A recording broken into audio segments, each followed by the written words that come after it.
Okay, everyone, so today's lesson we're going to look at African Americans and the 1920s. So our objectives and standards, let's take a look at our objectives. Analyze how the movement of African Americans north affected cities, explain the goals of African Americans in terms of civil rights, and identify the contribution of African Americans to literature and music.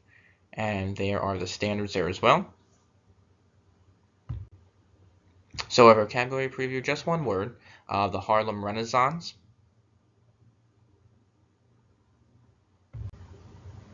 Our essential question: how did African Americans impact American society during the 1920s?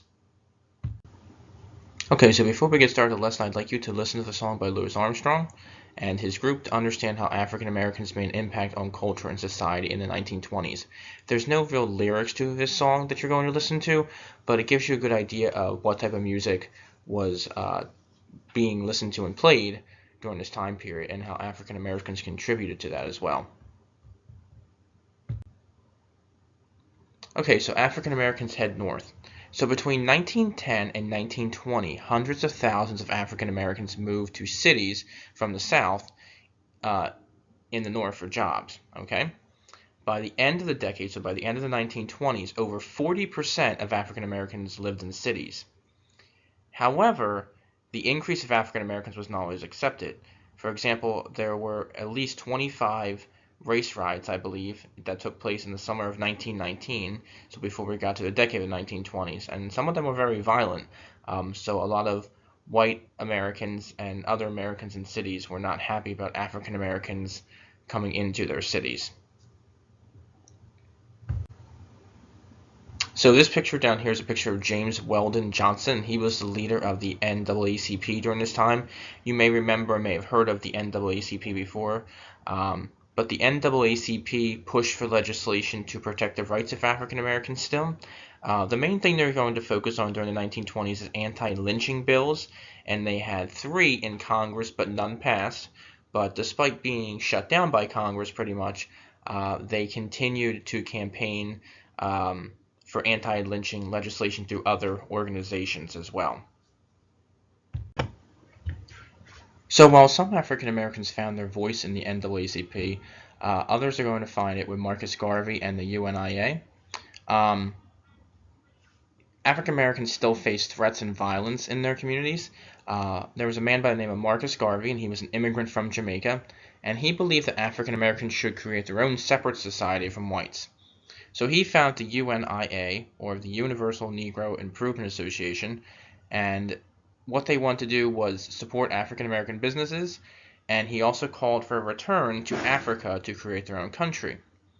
Now, the movement was very popular, and Marcus Garvey was an excellent speaker, and he held a lot of parades for people, but the movement quickly declined after he was found guilty of mail fraud and put in jail. Now, even after the arrest of Marcus Garvey, the movement still kind of helped boost African American spirits and beliefs in themselves, even though it kind of dwindled out. Here's a picture of Marcus Garvey here. He liked to parade around in this elegant uniform and hat and sword. He wanted to make himself look the part of a leader and things like that. So the Harlem Renaissance. So many African Americans moved to Harlem, which is a neighborhood in Manhattan. In the 1920s, it had the largest urban African American population. Now, it was overcrowded and suffered from unemployment and poverty. However, it had an artistic and literary movement that helped brighten some of the rough parts. So this will become known as the Harlem Renaissance. So African American writers. So many African American writers wrote about their heritage and the trials they faced. One example was Claude McKay. He urged African Americans to resist prejudice and discrimination in his writing. And the other you may have heard of, perhaps. His name was Langston Hughes, and he wrote many poems that described the difficult lives of working African Americans.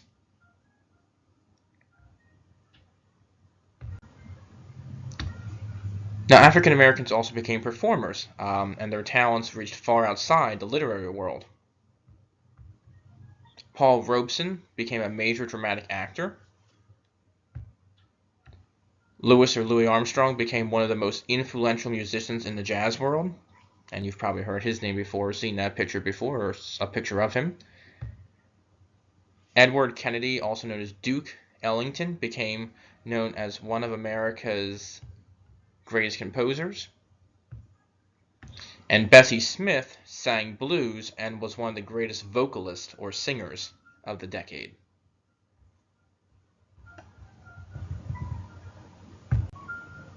So to wrap it up, so African Americans moved north out of the South for jobs, but they still struggled with civil rights. And you had people in the NAACP and also Marcus Garvey who had different views of how to achieve those civil rights. You also had the Harlem Renaissance, which helped create African American authors and poets like Langston Hughes there. And African Americans are also going to help shape the music world, such as Louis Armstrong there. Okay? So that's all I have for the lesson today. So please be sure to answer the questions, and I'll talk to you soon.